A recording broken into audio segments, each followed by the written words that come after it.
여러분, 인생의 절망과 좌절의 시간을 마주하게 될 때 그 시간이 끝이라고 생각하지 마세요. 우리의 끝은 주님의 시작인 줄 믿습니다. 우리의 약함은 주님의 강함이 되는 줄 믿습니다. 주님의 능력은 약한 데서 온전하여지기 때문입니다. 그래서 주님의 역사는 지금부터예요. 이제부터예요. 아직이에요.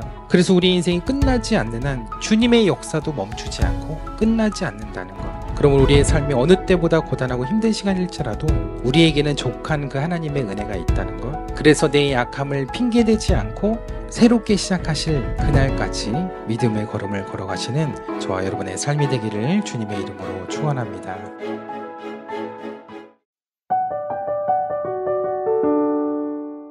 네, 이제 대강절 세 번째 주일을 우리가 보내고 있습니다. 이제 다음 주를 지나 이제 크리스마스를 이제 우리가 기다리며 또 한 해를 보내고 있는데, 예수님이 오시는 그 날을 또 우리가 기대하고 소망하면서 보내는 이 대강절의 기간이 되기를 바랍니다. 제가 좀 뜬금없지만 운을 띄워볼 테니까 여러분 그 다음에 올 말을 한번 말씀해 보세요. 여러분들 뭐 누구나 쉽게 대답하실 수 있는 것 같아요. 소 읽고 어떻게 하셨어요? 세 글자만 얘기했는데 바로 아시네요. 난 놓고 예. 금강산도 네. 한국 분이라면 이렇게 쉽게 대답할 수 있는 격언들이 있죠. 이런 말들을 한국 사람들이 다 알듯이 이스라엘 사람들도 앞에만 얘기해도 운만 띄워도 바로 대답할 수 있는 그런 아주 유명한 말이 있습니다. 그것은 하나님은 사용하신다. 무엇을? 부서진 것을 사용하신다 라는 말입니다. 어순을 바꾸긴 했지만 우리말 어순으로 하면 하나님은 부서진 것을 사용하신다 입니다. 그래서 이 말은 이스라엘 사람이라면 어린아이부터 노인들까지도 모르는 사람이 없을 정도로 유명한 말이라는 거죠. 하나님은 부서진 것을 사용하신다. 언뜻 뭐 이해하기 어려운 말은 아니지만 이게 어떤 때에 사용되는 말일까요? 콩은 부서져야 두부가 됩니다. 포도도 으깨야 포도주가 나오죠. 밀도 부서지고 가루가 돼야 거기서부터 국수가 나오고 빵도 나오는 겁니다. 마찬가지로 우리 인생도 때론 그 부서지는 그 과정들을 통해 하나님이 우리를 만들어 가시는 그런 과정과 시간들이 있다는 거죠. 그러기에 인생의 아픔과 고난이 우리에게 주는 유익은 우리가 하나님 앞에 우리를 자고하지 않게 하고 겸손함으로 하나님 앞에 설 수 있게 한다는 것만이 아니라 그것이 하나님이 우리를 사용하실 수 있는 사람으로 만들어가는 그런 과정이 될 수 있다는 것입니다.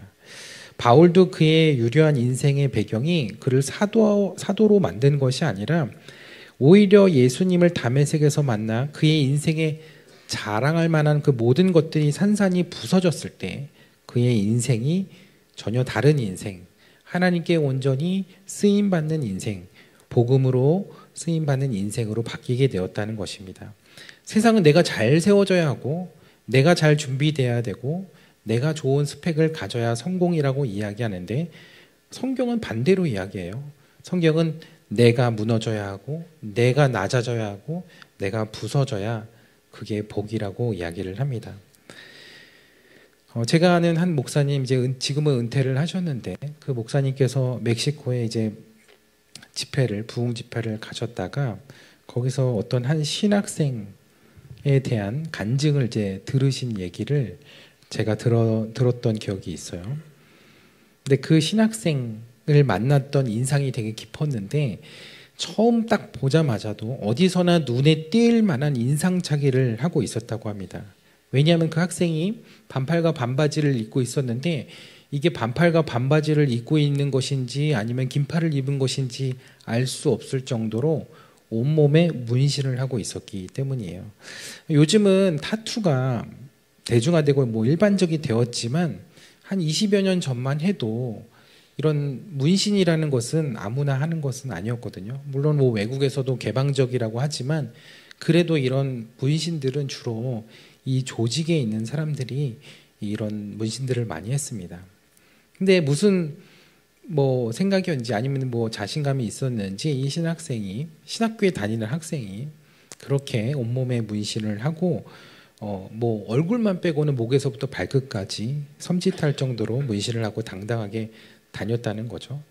근데 알고 보니까는 이 신학생이 한때 멕시코 전역을 뒤집어 놓았던 전과범이었던 것입니다. 나중에 이 신학생의 간증을 듣고 그 사연을 알게 되었는데, 알고 보니까 이 사람이 마피아, 유명한 마피아단에 있었던 사람이었습니다. 근데 마피아 조직에 있을 때 우연하게도 하필인지는 모르겠지만 예수를 잘 믿는 믿음 좋은 그런 여자와 결혼을 하게 된 거예요. 근데 사실 이 여인은 이 남자가 마피아인지 모르고 결혼했던 거예요. 불행히도 결혼하고 나서야 그 사실을 알았는데, 그럼에도 이 여인이 지혜로워서 이혼을 하지 않고 그때부터 남편을 위해서 기도하기 시작한 거예요. 그리고 가랑비에 옷 젖듯이 이 사람에게 조금씩 복음을 전하고 또 신앙이 이렇게 그래도 뿌리를 내려가면서 3년이 지났을 때 남편이 드디어 그 예수님을 믿고 그 믿음의 뿌리를 내리게 되었습니다. 문제는 이 사람이 예수님을 믿고 나니까 자기가 마피아 안에서 나쁜 짓을 하고 그런 마피아들이 하는 일들을 하는 것이 굉장히 거부감이 드는 거예요. 이게 하나님의 뜻이 아니고 내가 하나님을 믿는 사람으로서 살아가는 것이 아니라는 그런 신앙의 양심의 울림이 강하게 있었고, 그런 마음으로는 마피아단에 계속 있을 수가 없기에 결국 탈퇴를 결심하게 됩니다. 네, 여러분, 그런 조직에서 나오는 게 그렇게 쉬웠을까요? 저 이제 다음 주부터 안 나올게요. 그러고서는 빠이빠이 하면 되나요? 그렇지 않겠죠. 아니나 다를까 그가 조직에서 나가겠다고 그렇게 이야기를 하자 5명의 마피아 조직원들을 이 사람에게 보내서 협박을 했는데, 일주일 안에 다시 복귀하지 않으면 너의 가족들이 무사하지 않을 것이다 라고 그렇게 협박을 하게 됩니다. 근데 이 사람이 그 협박을 듣고 알겠습니다 이러고 바로 돌아갔을까요? 그러지 않고 이 사람이 가족들을 데리고 도망 다니기 시작을 했습니다. 근데 도망 다니다가 결국 그 마피아 조직원들에게 붙잡히게 되었고, 그 가족을 붙잡은 마피아 조직원들은 이 사람의 그 어린 딸을 부모가 보는 앞에서 죽이게 됩니다. 그리고 다시 일주일 시간을 줄 테니까 도망 다닐 생각하지 말고 다시 조직으로 복귀를 하라고, 그러지 않으면 너의 아내도 그렇게 똑같이 될 것이다 라고 협박을 받게 됩니다. 무슨 영화에 나오는 이야기 같죠? 제가 지어내는 이야기가 아닙니다. 근데 그 다음 이야기가 더 영화 같아요. 이 부부가 딸의 죽음을 애도할 틈도 없이 그때부터 아내와 함께 정신없이 도망다니기 시작하는데, 마피아 조직원들이 결국에는 이 2사람도 찾아내서 남편이 보는 앞에서 이 아내도 살해하게 됩니다. 그리고 이번에는 마지막으로 너 차례니까 일주일 안에 다시 돌아와라 그렇게 얘기를 한 겁니다. 그때 이 사람이 어떤 생각이 들었을까요? 딸과 아내가 죽는 모습을 보고 나서 이제 내가 잃을 것이 없다. 가족도 다 죽고 이제는 아무 소망도 없고 내가 이 세상을 살아갈 이유가 없다라는 생각을 한 겁니다. 그런데 내가 그냥 이 세상을 떠나지는 않겠다. 내 가족의 모든 원수를 모두 갚고 그리고 나서 그때 나 스스로 죽겠다 이런 생각을 한 겁니다. 세상에 제일 무서운 사람이 잃을 게 없는 사람이죠. 그래서 그때부터는 입장이 바뀌어서 오히려 이 사람이 그 딸과 아내를 죽였던 그 마피아 조직원들을 찾아가기 시작을 합니다. 그리고 5명 중 1명을 찾아가서 죽였습니다. 그때부터 멕시코 신문에서 그 이야기가 보도되기 시작했는데요. 흥미롭게도 경찰은 그 사람을 쫓고 이 사람은 마피아 조직원을 찾아다니고 막 그렇게 숨바꼭질 하듯이 쫓고 쫓기는 상황이 벌어진 거예요. 그 와중에 이 사람이 4명 중에 1명을 찾아가서 또 죽입니다. 그렇게 조직원이 1명씩 제거될 때마다 신문에서는 계속 기사가 보도되는 거예요. 다시 3명 도망다니고 이 사람은 3명을 쫓고 경찰은 이 사람을 쫓고, 그러면서도 또 기어코 3명 중에 1명을 또 찾아서 또 죽이게 됩니다. 그리고 또 찾아가서 한 명 더 죽여서 4명을 죽이게 됩니다. 몇 명 남았어요? 5명 중에 1명이 남은 거예요. 그동안의 멕시코는 온통 그 사건으로 들끓게 되고 모든 신문사에서 이 이야기를 대서특필하기 시작했습니다. 그렇게 주목을 받는 가운데 이 남자가 마지막 1명의 조직원을 이렇게 찾아서 다니는데요.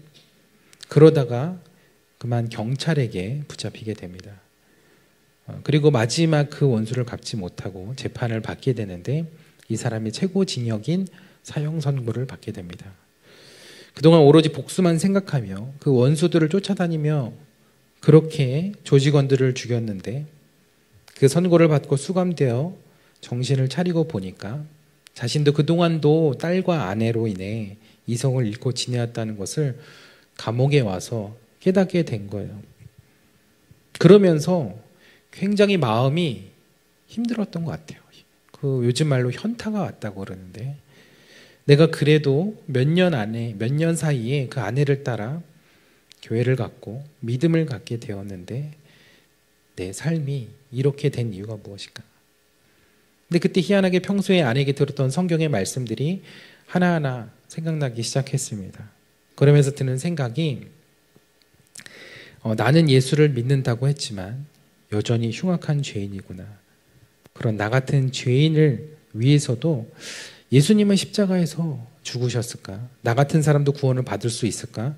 그런 의문이 들었는데 그때 예수님과 함께 마지막에 십자가에 달렸던 그 강도의 이야기가 생각이 난 것입니다. 그래서 하나님이 이런 보잘것없는 어떻게 보면 인생의 마지막 길에 서 있는 자신조차도 사랑하시며 나 같은 사람도 하나님이 사용하실 수 있겠다라는 그런 생각이 불현듯 확신으로 차오르기 시작했던 거예요. 그래서 아내가 살아있는 때는 말씀을 듣고도 별로 변한 것도 없는 것 같고 그저 그냥 교회를 다니기만 했던 것 같은데 그 마음에 성령님이 역사하시기 시작하자 그동안 이 사람 마음 안에 이미 들어와 있던 그 말씀들이 꿈틀거리기 시작했고 그 말씀들이 이 사람의 마음을 요동하게 만들기 시작했습니다. 그리고 나서 참 이상한 일이 생겼는데요. 그 아내를 통해 들었던 그 말씀들 그리고 성경의 말씀들이 생각나면서 이 말씀이 누군가에게 전하지 않고서는 참을 수가 없는 거예요. 그래서 이 사람이 그곳에 있는 죄수들에게 옥수들에게 자신의 이야기와 또 복음을 전하기 시작했던 겁니다. 그래서 이 사람이 희한하게도 말만 하면 죄수들이 예수님을 다 믿기 시작하는 거예요. 왜 내가 이렇게 말만 하면 믿지? 본인만 몰랐던 것 같아요. 자기가 4명이나 죽인 살인범이라는 걸 처음에는 아마 무서워서 이 사람의 말을 듣고 그렇게 믿었는지 모르겠어요. 근데 나중에는 이 사람의 변화된 모습과 진실된 모습을 통해 그곳에 수많은 옥수들이 예수를 믿게 되었던 겁니다. 이 사람 한 명으로 인해 그 감옥에 많은 사람들이 예수를 믿는 놀라운 일이 일어나게 됐다는 거죠. 여러분, 그래서 하나님이 못 쓰실 사람은 없습니다. 하나님이 어떤 상황에서 어떤 모습으로 우리를 사용하실지 모르는 거예요. 중요한 건 우리의 상황이 아니라 하나님이 우리를 쓰시겠다는 의지인 거죠. 그래서 여러분, 하나님의 부르심의 자리에 우리의 상황은 핑계가 될 수 없다는 거예요. 저는 이래서 안 되고 저래서 안 되고. 근데 어쩌면요, 그래서 더 되는 거예요. 목사님, 제가 자격이 안 돼서, 아직 준비가 안 돼서, 마음의 준비가 안 돼서. 여러분, 그거 아세요? 자격이 되고 준비가 된 사람은 그때는 어쩌면 하나님은 그 사람을 못 쓰실 거예요.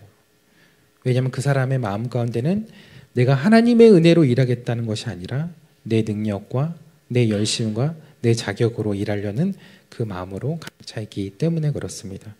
우리는 자격으로 하나님을 섬기는 것이 아니라 은혜로 섬기는 거예요. 베드로전서 4장 10절 말씀처럼 하나님은 우리를 은혜 맡은 청지기로 부르셨지 일을 맡은 청지기로 부르시지 않았기 때문에 그래요. 그래서 오늘 우리가 읽었던 고린도후서의 말씀에도 바울의 그런 중심과 고백이 담겨져 있는 거예요. 내가 하는 것이 아니라 하나님의 은혜로 나의 나됨이 하나님의 은혜이며 내가 그 은혜를 가지고 섬길 수 있었다라고 이야기하는 거죠. 바울 사도는 세계를 다니며 복음을 전했던 사람입니다. 그러다 보니 사람들은 그가 체력이 엄청 좋고 건강하다고 생각하는 것 같아요. 근데 그는 평생에 육신의 질병, 말할 수 없는 질병으로 고통받고 힘든 시간들을 보냈습니다. 바울이 건강해서 그렇게 복음을 전하러 다닌 것이 아니라는 거예요. 그래서 그는 자신의 병을 가시라고 표현했어요. 우리말로는 가시라고 번역이 돼 있는데 헬라어로는 스콜라스, 그 뜻이 큰 파편, 말뚝이라는 의미입니다. 여러분, 우리가 손에 작은 가시만 박혀도 너무 불편해서 어쩌지 못하잖아요. 근데 몸에 큰 파편이나 말뚝 같은 것이 박혀있는 듯한 그런 무거운 질병 가운데 살아간다고 생각해 보세요. 그 정도로 삶의 장애가 있을 만큼 바울에게는 그런 육체의 짐, 육체의 가시가 있었다는 거죠. 성서학자들은 바울이 말하는 이 육체의 가시가 무엇인가 이렇게 많은 긴 논쟁을 해왔는데, 어떤 사람들은 다메섹에서 예수님을 만나서 너무 강렬한 빛, 기절할 정도의 너무 강렬한 빛을 봐서 눈에 병이 생긴 것이다, 안지를 것이다, 이렇게 이야기하는 학자들도 있고요. 어떤 사람들은 아니다, 무슨 눈병 때문에 그걸 육체의 가시라고 그러냐, 더 힘든 병, 안질이 아니고 간질일 것이다, 이렇게 얘기하는 사람도 있고, 아니다, 한 가지가 아니었을 것이다, 여러 가지의 질병들이 그에게 있을 것이었다 라고 그렇게 또 주장하기도 합니다. 그러나 확실한 것은 바울의 몸이 정상이 아니었다는 거예요. 그리고 삶에 상당한 지장이 있을 만큼 여러 질병을 가지고 있었다는 거예요. 그래서 오늘 8절에 바울이 이 질병들이 제발 떠나가게 해달라고, 하나님, 제가 복음 전하러 다니는 사도인데 저에게 이 질병이 좀 떠나가게 해주십시오 라고 기도했다고 이야기하고 있어요. 그것도 얼마나 힘들었으면 하나님께 3번이나 간구하며 기도했다는 것이죠. 근데 하나님의 음성은 단호했습니다. 아니다. 하나님 못 고치시는 것이 아니지만, 못 고치실 병이 없으시겠지만 하나님은 바울에게 이렇게 말씀하셨어요. 내 은혜가 네게 족하다. 이는 내 능력이 약한 데서 온전하여짐이기 때문이다. 하나님의 능력이 어디서 온전해진다고요? 약함에서 온전해진다는 거예요. 그 말이 무슨 말이에요? 오히려 우리의 부족함이 우리의 삶 가운데, 내 몸 가운데 하나님의 일하실 틈이 된다는 거예요. 우리가 연약해야 그 일을 하나님이 하신 일로 고백할 수 있다는 거예요. 내가 낮아져야 하나님의 영광이 드러날 수 있다는 거예요. 그런 면에서 바울의 그 육체의 가시, 그 육신의 질병들이 오히려 더 큰 은혜다. 오히려 그것을 통해서 너가 나의 능력의 완전함을 볼 것이다. 그러니 내 은혜가 내게 족하다고 이야기하신 거예요. 그 응답을 듣고 바울이 어땠을까요? 하나님 너무하시네. 그래도 내가 그렇게 간절하게 기도했으면 응답해 주실 만도 한데, 하나님 그러실 수 있어요? 저 이제부터 전도하러 안 갑니다 라고 한 것이 아니라, 오늘 9절 말씀의 후반부에 보니까 그러므로 도리어 크게 기뻐함으로 나의 여러 약한 것들에 대하여 자랑할 것이다 라고 이야기를 합니다. 바울이 그 하나님의 응답을 듣고 크게 기뻐했다고 했어요. 이제부터 나의 잘남이 아니라 나의 온전함, 나의 건강함을 자랑하는 것이 아니라 나의 여러 약한 것들을 자랑하겠다고 그렇게 이야기를 한 것입니다. 내가 자랑할 것은 나의 나됨이 아니라 약한 나를 통해 일하시는 그 하나님의 능력, 그것을 자랑하겠다는 것이죠. 나같이 육신의 가시가 많은 사람도 하나님께서 쓰실 수 있다. 나같이 아픔과 상처가 많은 사람도 하나님께서 사용하신다. 오히려 나같이 부서진 인생을 하나님께서 들어 사용하신다. 그래서 내가 내 약한 것들을 자랑할 것이다 라고 고백했던 거죠. 그래서 내 약함을 자랑할 때마다 그리스도의 능력이 내게 임했다라고 오늘 고백한 것입니다. 능력이 임했다는 것은 내 안에 가시가 없어졌다는 것이 아니에요. 가시가 그대로 있지만, 그 가시의 고통이 그대로 있지만 그 고통을 극복할 수 있는 능력, 그 가시가 있음에도 하나님이 주신 사명을 여전히 수행할 수 있는 능력이 나에게서 떠나가지 않고 머물렀다는 거예요. 가시는 여전히 나를 찌르고 아프겠지만 그 가시 때문에 바울이 못할 일은 아무것도 없었다는 겁니다. 그래서 바울은 마지막에 내게 능력 주시는 자 안에서 내가 모든 것을 할 수 있다고 고백을 했던 것이죠. 내 몸에 어떤 장애도 그 장애보다 더 크신 그 주님이 계시기에 그 주님이 나를 이끄시면 내 삶의 어떤 장애와 문제도 문제가 되지 않는다는 것을 알았기 때문입니다. 바울은 그래서 그 찌르는 가시의 고통을 짊어지고서라도 지중해 일대의 전 세계를 4차례나 여행하며 전도했고 이방인을 향한 사도로 복음 선교의 사명을 위대하게 이뤄낼 수 있었던 것입니다. 육체의 가시 때문에 그 복음을 전하는 일을 못한 것이 아니라 오히려 육체의 가시 때문에 복음을 전할 수 있었다라는 것이죠. 그래서 내가 그 가시 때문에 기도했고 그때마다 주의 능력을 경험했고 그때마다 그 하나님의 능력을 자랑할 수 있었다라고 이야기를 하는 것입니다. 그래서 여러분, 우리가 하나님의 부르심 앞에 자격으로 나오는 것이 아니에요. 겸손함으로 나오는 것이고 나의 약함을 통해 일하실 그 주님을 믿는 믿음, 그 믿음으로 나오는 것입니다. 그래서 내가 부족하다고 주님의 일을 거부하는 그것은 핑계지 겸손이 아니라는 거예요. 그것은 오히려 나를 통해 일하실 하나님의 능력을 과소평가하거나 믿지 않는 것이죠.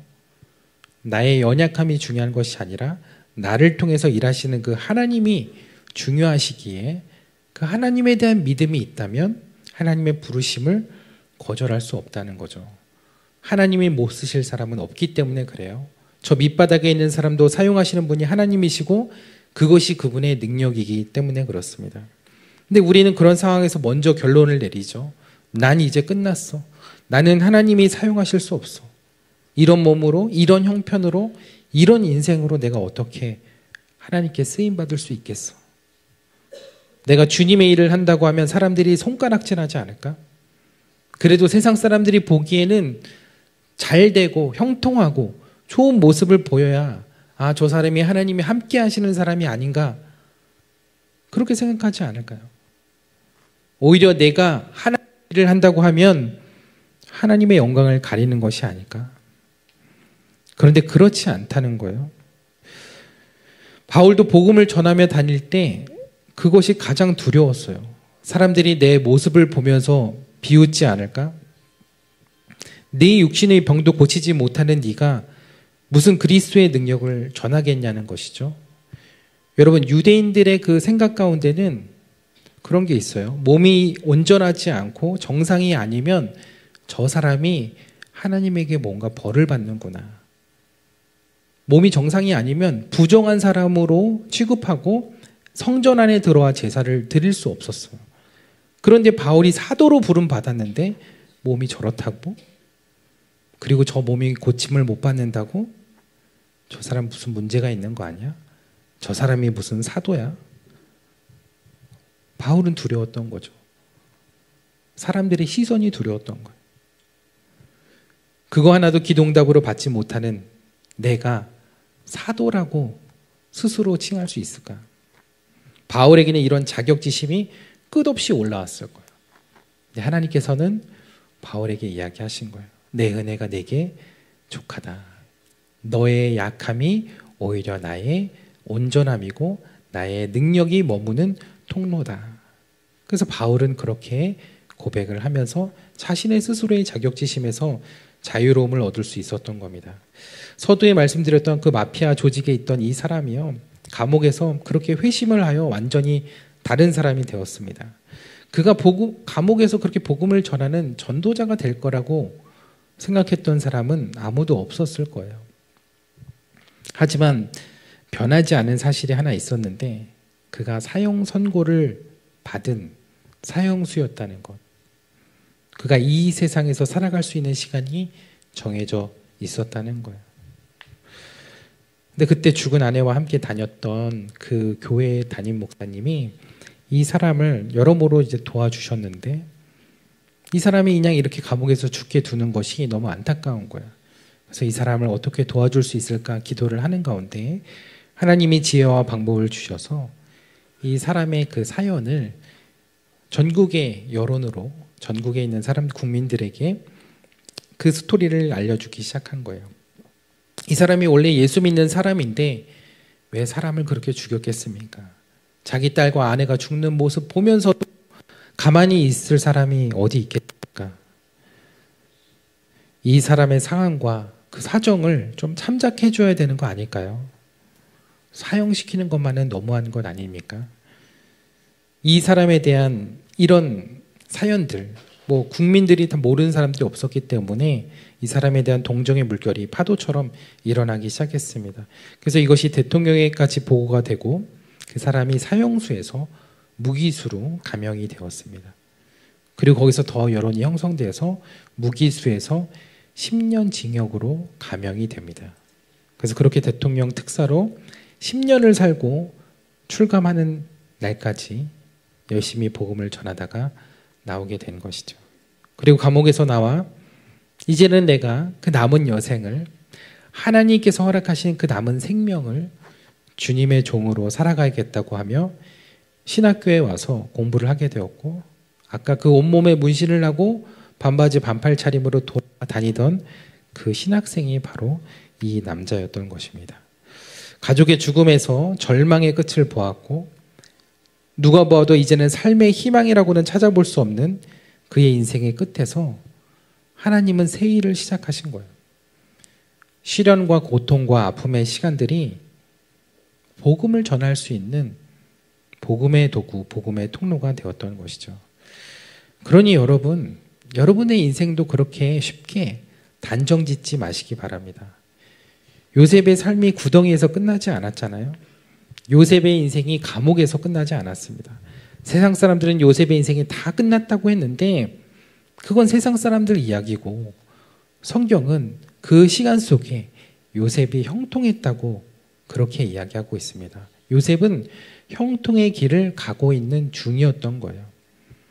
사람들이 완전히 망했다고, 저주받았다고, 불행한 인생이라고 그 한 요셉의 인생. 그러나 그 요셉의 인생은 아직 시작도 안 한 거예요. 여러분들의 인생도 아직일 수 있습니다. 하나님이 여러분들의 인생을 쓰시려고 아직 시작도 안 하신 걸 수도 있어요. 그런 의미에서 우리 옆에 분에게 이렇게 이야기하겠습니다. 아직 시작도 안 하셨습니다. 네, 아직 시작도 안 하셨어요. 네. 제 설교도 아직 시작도 안 했어요. 라고 하면은 힘드시겠죠? 네.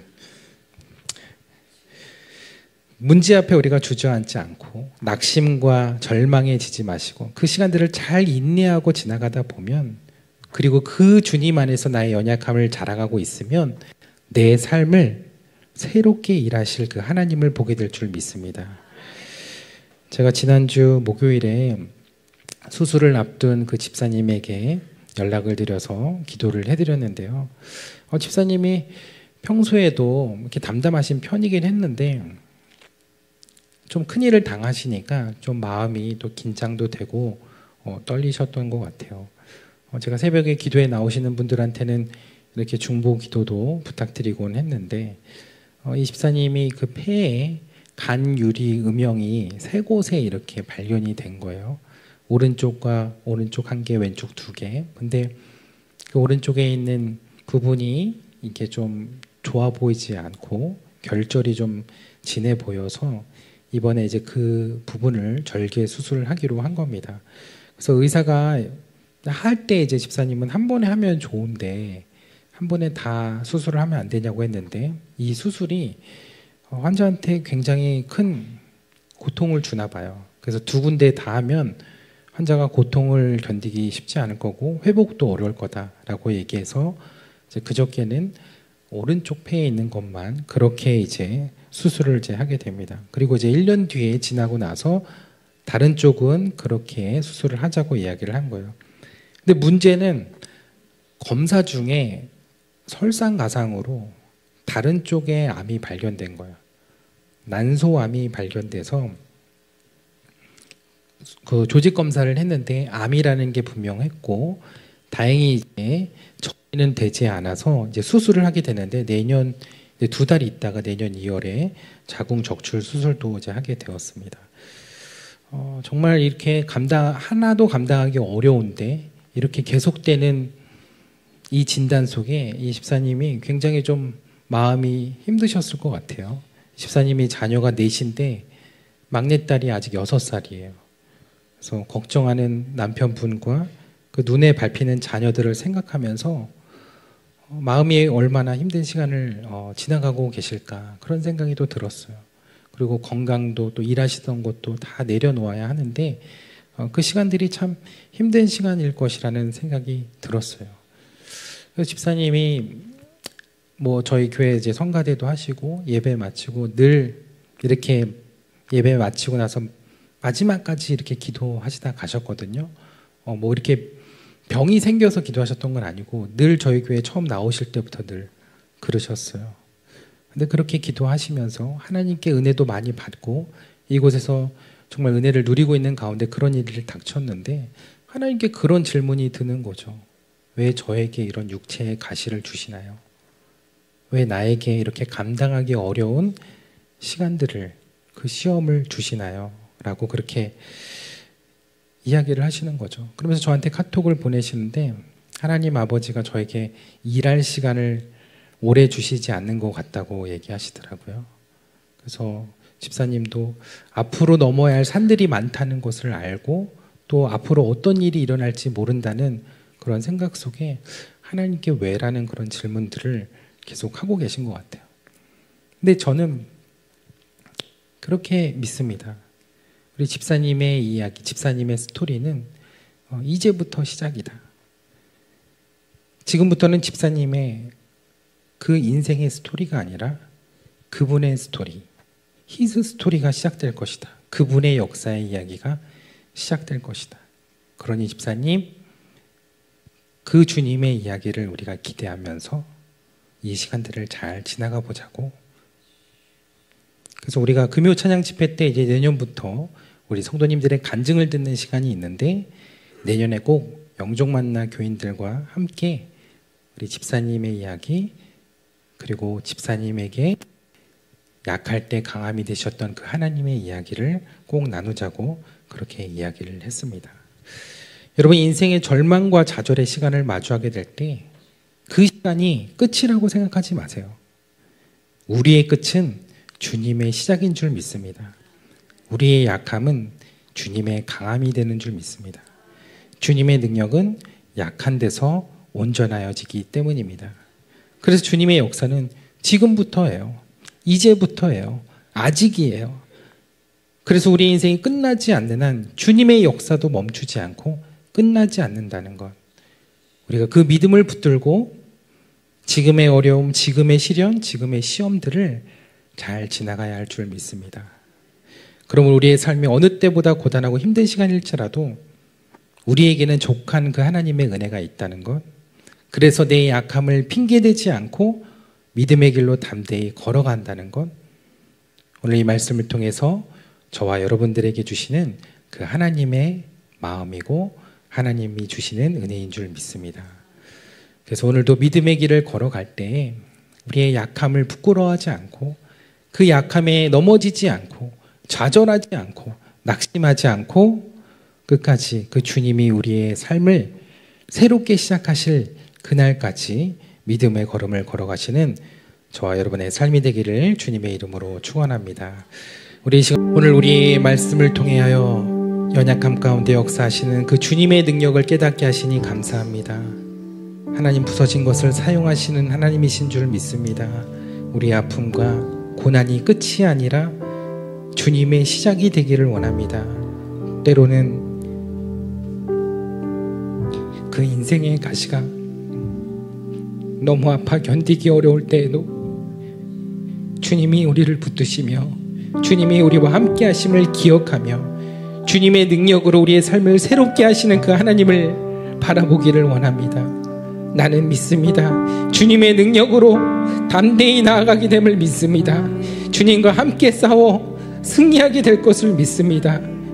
주님이 이끄시는 그 자리에서, 주님이 쓰시는 그 자리에서, 주님이 함께하는 그 자리에서 나의 약함을 자랑하고 하나님의 일하심을, 하나님의 영광을, 하나님의 살아계심을 증거할 수 있는 저희들의 삶이 되게 하여 주옵소서. 우리의 연약함을 도우시는 하나님, 우리의 사정과 형편을 아시는 하나님, 우리의 모든 환경 속에서 우리가 더 이상 하나님 앞에 핑계치 않고 하나님을 믿음으로, 하나님을 바라봄으로 우리가 믿음의 발걸음을 담대히 나아갈 수 있도록 주님 우리를 붙들어 주옵소서. 우리 주여 한번 부르짖고 함께 기도하겠습니다. 주여.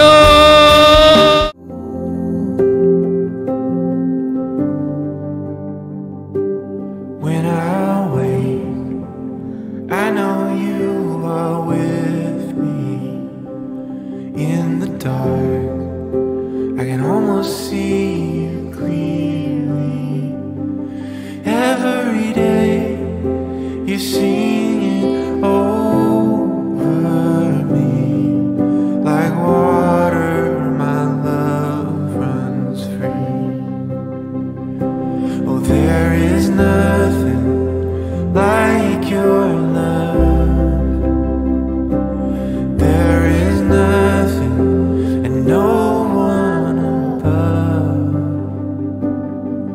Oh, come be with us, Holy One.